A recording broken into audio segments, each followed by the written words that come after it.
What's up everyone, John Rettinger from Techno Buffalo here, and today we're unboxing the sequel to this guy, the original Kindle Fire, with this guy, the Amazon Kindle Fire HD. Announced just last week, it is now in our hands to take a look at. Let's go ahead, take a look, and compare these two and see if this is a worthwhile purchase for your e-reading, video-loving, browsing tablet dollar. Let's go ahead and get started.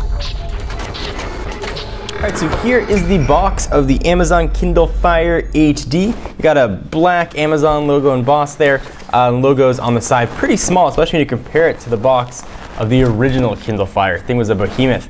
Alright, so let's go ahead and dig in. It's available now for either $199 or $249, depending on whether you opt for 16 or 32 gigs. We'll go ahead and open this up, peel off the tab. Always satisfying to open a new piece of tech. And we are presented with the Kindle Fire HD. Let's go ahead and push it off to the side for just a minute.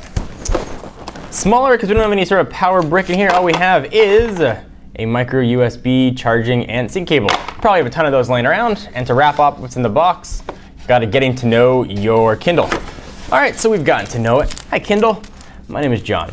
We'll go ahead and take off the plastic. I'll run through all the specs in just a moment. Look at that, I turned it on just by looking at it. All right, so let's run through the specs here. So it's running a custom Android OS, but it is based on Ice Cream Sandwich. From a dimension standpoint, 7.6 inches by 5.4 inches by a really thin 0.4 inches. And it weighs 13.9 ounces, so it's a pretty light tablet. So it's called HD for a reason. It's got a 7-inch HD display with a resolution of 1280 by 800, 720p video playback, an IPS polarizing filter, and anti-glare technology. Amazon was really touting the anti-glare-ness of the Kindle Fire HD, and sitting here in a normal room with overhead lighting, it looks like every other tablet I've tested. Same amount of glare. Battery's going to give you 11 hours, but don't have any hopes of removing it because you're not going to be able to. Processor has been upped on this guy as well. We're looking at a dual-core 1.2 gigahertz TI OMAP chip, and if you're into that kind of stuff, it's the 4460. RAM has been upped to 1 gig storage. As I mentioned, it could be 16 or 32. No camera on the rear, but you do have one on the front for Skype and video calls. Dual band Wi-Fi with MIMO technology, and that camera is 1.3 megapixels. Bluetooth, it's got it, 4.0. NFC, don't got it. On the back, Amazon is really touting the Dolby Audio dual speakers here. We'll see how they sound. You do get a free month of Amazon Prime and all kinds of colorful cases available. So you can see it doesn't matter which way you hold it. Before we dig into the OS, let's do a real quick comparison. Let's bring in its older brother, the monolithic slab, the original Kindle Fire. This guy was just a black rectangle without any sort of style to it. You can see the difference on the Kindle Fire HD. We've got tapered edges. On the back, there's a bit more design flow into it. The speakers are a little better placed on the HD. And certainly it's a thinner and lighter tablet despite being better spec'd. I would say that the look and feel of this would be more akin to the Nexus 7. These two look like they could be long lost brothers, especially if you put them next to each other. You can certainly see the taper design edges of each. The Nexus 7 certainly feels a little bit lighter in the hand. All right, so enough of that comparison. Let's go ahead and look at our brand new Kindle Fire. All right, let's go ahead and take a look at the operating system on the Kindle Fire HD. And look at that, as soon as you kick to the internet, you've got ads. You can go ahead and opt out for $15. So we've got a letter from our friend Jeff Bezos, founder and CEO. And we've got a very new looking operating system than we saw on the previous generation Kindle Fire, although sort of familiar as well. So you've got a carousel at the top, shop, games, apps, books, music, newsstand, audiobooks, web, photos, docs, and offers. So this does run Android, but the shop here isn't the typical Android market. It's run through Amazon's own particular app store. So while there are a lot of apps available, all the apps that you would get in the Android market may not be available, so keep that in mind.